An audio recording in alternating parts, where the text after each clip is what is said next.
Derrick Rose has had one of the most tragic basketball stories of all time. Of course, after winning MVP at 22 years old, he racked up injuries and never reached his potential. Then he was traded over and over. Nothing hurt though, quite like that first move to the Knicks. What's up, E? So I just talked to Phil. The trade is gonna happen to the Knicks. You lying.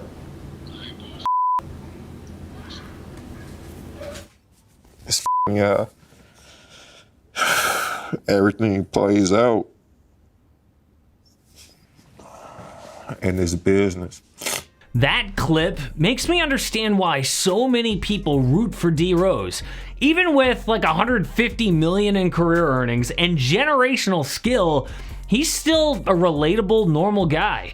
That is why it is so awesome just to see him smile during his second trip with the Knicks. Tremendous performance from this team, from yourself. This video explains why Derrick Rose saved his career with one decision and if the legend is a Hall of Famer or not. Yo, it's Casey. Welcome to AM Hoops. Hit subscribe and two big member shoutouts. One to Cooper Arayave and the other to Craig Tanner. Both guys over on Patreon. Guys, thanks so much. Are we sure Jordan Clarkson is Sixth Man of the Year? You could make a case for D Rose. So many people want to see him do well, and the fact that he's in the middle of the Knicks resurgence is even better. Derrick Rose is having his best moment since the ACL tear. If you don't believe me, this will make you go, Things that make you go, Before the Knicks traded for Derrick Rose, they were 11-14. After he returned from COVID as a Knick, they're 21-8 with him on the court. Their offense went from 23rd in the NBA to 6th. They are 11.9 points per 100, better with him on the court. That is 7th best in the entire league, just below Kawhi Leonard and above some guy named Giannis, who happens to be back-to-back MVP. Julius Randle may be getting tons of love from the media, as he should, but Derrick Rose just may be the Knicks MVP since he got healthy from COVID. That sounds crazy because I put Julius Randle as first team All-NBA. I will put a link to that video in the description. But Rose didn't even make my snubs because he plays under 30 minutes a night off the bench.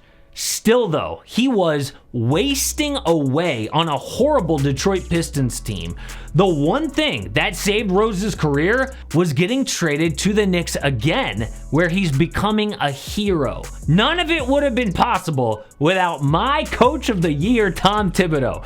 Derrick actually said recently, quote, he knows how hard I fought to get back. Tibbs is somebody that I could trust to the end, and I know it's vice versa. So, Tibbs is trusting Rose to close games, but he's playing a much different style these days.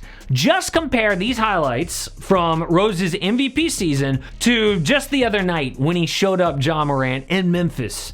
Rose used to just throw himself at the rim, didn't even care about his body, but now he scores away from the basket. He is hitting 40% from downtown, excellent off the catch, mixing in more floaters and mid-range buckets while still playing fast. The evolution of Derrick Rose is also happening off the court with new medical treatments. It's how he's staying healthy. Before games, he works out with a weighted basketball. This actually got a ton of media attention earlier in the year. He even said, quote, if I didn't have that ball, I wouldn't be in the league right now. Luckily, he is though, still adding to that resume, but will it be a Hall of Fame resume? No. Hell no. Derrick Rose does not deserve to be in the Hall of Fame based on his resume, but I still believe he deserves a spot. I'll explain why I think yes, D Rose is a Hall of Famer, but no, the resume is not why. That's sad too, because it's pretty easy to make the Basketball Hall of Fame compared to other sports. Unlike baseball or football, where pro athletes make it, in basketball, it all counts. I'm talking high school, college, pro, Olympic resumes, they are all fair game. In high school, D Rose was a McDonald's All-American, won one state championship, and had an overall record of 120-12, which is amazing. but not Hall of Fame amazing. He was one and done in college, never played in the Olympics, and had his best NBA years in his first 4 seasons. That's it. Rose was on track to be a Hall of Famer, Rookie of the Year, MVP, the only guy besides Oscar Robertson with 2,000 points and 600 assists, but we know what happened next. The reason I put Derrick Rose in the Hall of Fame still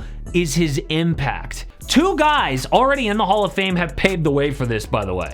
Vlade Divac and Chuck Cooper are in because one was the face of international basketball and the other was the first African-American drafted by an NBA team. Obviously, Cooper's impact transcends basketball, bigger than all of that, but these guys show that someone's cultural impact off the court can get them into the Hall of Fame. One of my most memorable interviews at CBS Sports was with Rip Hamilton.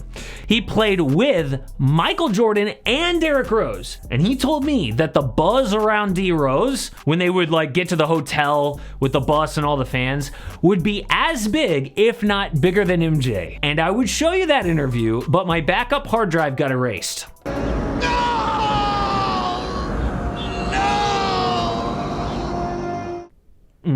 My point is, you cannot tell the story of basketball from 2010 to 2020 without mentioning D Rose. It's not just that he won an MVP or made 3 All-Star games. That's what you can read on Wikipedia. But what's not on his playing resume is that he became the most popular player with a cult-like following of his generation. Similar to Jordan, Steph Curry, or Russell Westbrook. If you still disagree with me, by the way, why is Ralph Sampson in the Hall of Fame? Look, I'm from Houston, so I'm not hating on Ralph Sampson, but he made 4 All-Stars, was injured, then fizzled out of the league 5 years later. He's in because his peak was so high.